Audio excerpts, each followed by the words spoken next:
ನಮಸ್ಕಾರ. ಚಿಟ್ಟೆ ಹೆಜ್ಜೆಗೆ ಸ್ವಾಗತ. ಲಕ್ಷ್ಮೀ ನಿವಾಸ ಧಾರಾವಾಹಿಯಲ್ಲಿ ನೀವೆಲ್ಲ ನೋಡುತ್ತಿರೋ ಹಾಗೆ ಜಾನುನ ಮೇಲೆ ಜಯಂತ್ ರವರ ಅನುಮಾನ ದಿನದಿಂದ ದಿನಕ್ಕೆ ಹೆಚ್ಚಾಗುತ್ತಿದೆ. ಇದು ಮಿತಿ ಮೀರಿದರೆ ಮುಂದಿನ ದಿನಗಳಲ್ಲಿ ಜಾನು ಜಯಂತ್ ನಿಂದ ತುಂಬಾ ಕಷ್ಟಗಳನ್ನ ಅನುಭವಿಸಬೇಕಾಗುತ್ತದೆ. ಇನ್ನು ಫ್ರೀ ಟೈಮ್ ನಲ್ಲಿ ತಾಯಿಯೊಂದಿಗೆ ಮಾತನಾಡುತ್ತಿದ್ದ ಜಾನುನ ಕಂಡು ಸಹಿಸಿಕೊಳ್ಳದ ಜಯಂತ್ ಜಾನುನ ತವರು ಮನೆಯಿಂದ ದೂರ ಮಾಡಲಿದ್ದಾನೆ. ಇನ್ನು ಮುಂದಿನ ದಿನದಲ್ಲಿ ಜಾನು ತನ್ನ ಪ್ರಾಣ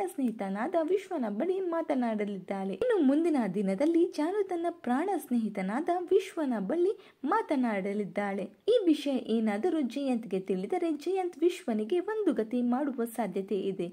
ಅದರ ಜೊತೆಗೆ ಜಾನುನ ಮನೆಯಲ್ಲಿ ಕೂಡಿ ಹಾಕಿ ಮೊಬೈಲ್ನಿಂದ ದೂರ ಮಾಡುತ್ತಾನೆ. ಇನ್ನು ಜಾನು ಜಯಂತ್ನ ಹಾವಭಾವ ಬದಲಾವಣೆ ಮಾಡುತ್ತಾಳ ಅಥವಾ ಜಯಂತ್ನಿಂದ ತಪ್ಪಿಸಿಕೊಂಡು ಹೋಗುತ್ತಾಳಾ ಅಂತ ಕಾದು ನೋಡಬೇಕಾಗಿದೆ. ಇದರ ಕುರಿತು ನಿಮ್ಮ ಅನಿಸಿಕೆಗಳನ್ನು ಕಮೆಂಟ್ ಮೂಲಕ ತಿಳಿಸಿ. ಲಕ್ಷ್ಮೀ ನಿವಾಸ ನಿಮ್ಮ ಫೇವ್ರೆಟ್ ಧಾರಾವಾಹಿ ಆಗಿದ್ದರೆ ಈ ಒಂದು ವಿಡಿಯೋಗೆ ಲೈಕ್ ಮಾಡಿ. Thank you.